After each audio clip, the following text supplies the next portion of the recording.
Hi guys! So nagbabalik na naman ang inyong vlogger's friend Kit Brown. For today's video, dito kami sa Harris Teeter para mag-grocery lang kami. Samahan nyo kami mag-grocery. Tingin-tingin kami ng gulay kasi ninilagang munggo kami mamaya. So ayan yung mga price. Ay, may alugbati. Ay, alugbati ba yan? Swiss chard. Sige, kuha kami itong green onions. 129. Kuha rin kami ng baby spinach, 3.99. Dami na naman. Ito. Try ko nga itong chicken Caesar, 4.49. Meron na siyang ano. Ayan o. Meron na rin siyang parang dressing, batawag dyan. Kuha ako.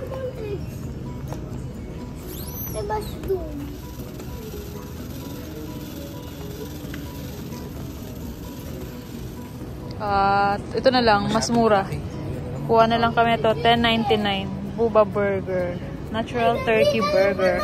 Mami! Kuha kami na itong ano, Airwick, 2.99. Saka hanap kami ng pampabango sa bahay. Ito, 11.99. Yan, 5 na. Ito. 5. Mas maganda to. Oh, yan na lang daw. 11.99 din. 5 pieces. Pampabango sa bahay. Kuha akong panglinis lang sa tub. 4.79. Ito. Saan na ba? Ito. Panglinis sa bathtub. Kuha din ako na itong Clorox. Panglinis sa CR. 5.49. Hanggang 9.24 pa naman 5.49. So, yan. Kuha. Kuha rin daw kami nito. 4.99. Panlin. Para mabango daw yung bowl namin. Yan. Kuha rin nga ako nito. Caramel popcorn. Miss ko na yung popcorn sa Pinas eh. 3.99.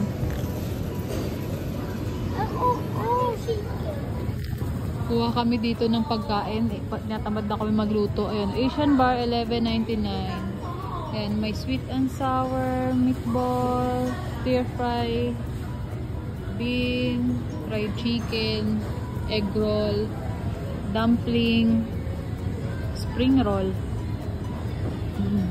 Tapos dito sa kabila may veggie delight, general toast chicken, orange chicken, teriyaki chicken, pansit, tsaka fried rice. Ayan.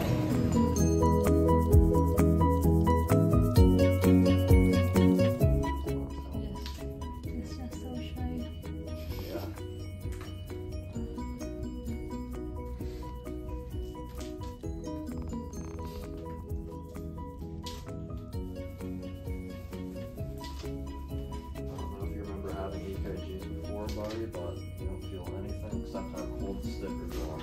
That's the only thing you feel. No needles or anything like that.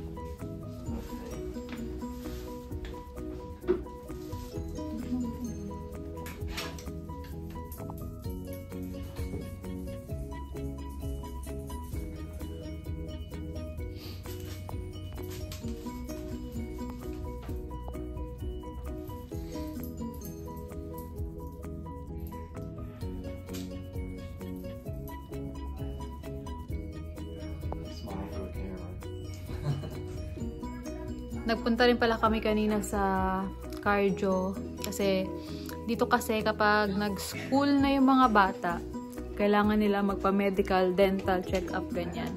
So, si Lupi, nung pina-check namin siya nung first para sa medical nga niya, na required sa school niya, sa daycare. Parang may narinig daw na murmur yung hindi kasi ako kasama nun, pero sabi ni PJ, doktor naman din daw nag-check. So, may narinig na murmur. So, ni-refer kami sa cardio. So, kanina, pumunta rin kami sa cardio dito sa Durham. And, buti naman, thank God na normal naman daw yun. I mean, in-explain naman ng doktor na merong abnormal tsaka normal na mga murmur sounds. And yung kay Lupi naman is normal naman daw yun, mag-close, mawawala naman daw yun as time goes by, ganyan. So, ayun, in-ECG lang naman siya. But dun sa ECG niya, normal naman yung ECG niya. Pero sabi nga ng doktor, kapag may something na nakita sa ECG niya, probably baka na ultrasound siya. Pero since normal yung ECG niya, hindi na siya pina-ultrasound. Then tiningnan siya ng fellow, tsaka nung talagang cardiologist, ganyan, pedia-cardio. And ayun, buti naman talaga, walang okay yung ano niya, okay yung result niya, okay yung inauscultate siya, then pina-ECG, and normal naman pareho. So ayun lang ang ginawa namin today, nag-grocery. Hindi ko na nga nasama dito, bumili lang kami ng konting gamit sa Costco, ganyan. Yan o, yung curtain namin. Bumili ako kasi yung yung dating curtain dyan, naka 1 month na yata. And ngayon, since September na ngayon, medyo lumalamig-lamig na. Uso na ngayon yung ubo sipon dito sa US. Yung si Ate Baleng, tsaka si Lupi, medyo inuubo sipon na. So, pinalitan ko rin yung curtain kasi mamaya factor din yun na medyo matagal na yung cortina. So, dapat kasi sa Philippines kasi every 2 weeks ko yata pinapalitan yung cortina dun. And then dito parang tumagal na siya ng 1 month. Tama ba? 1 month. Oo, nakakahiya.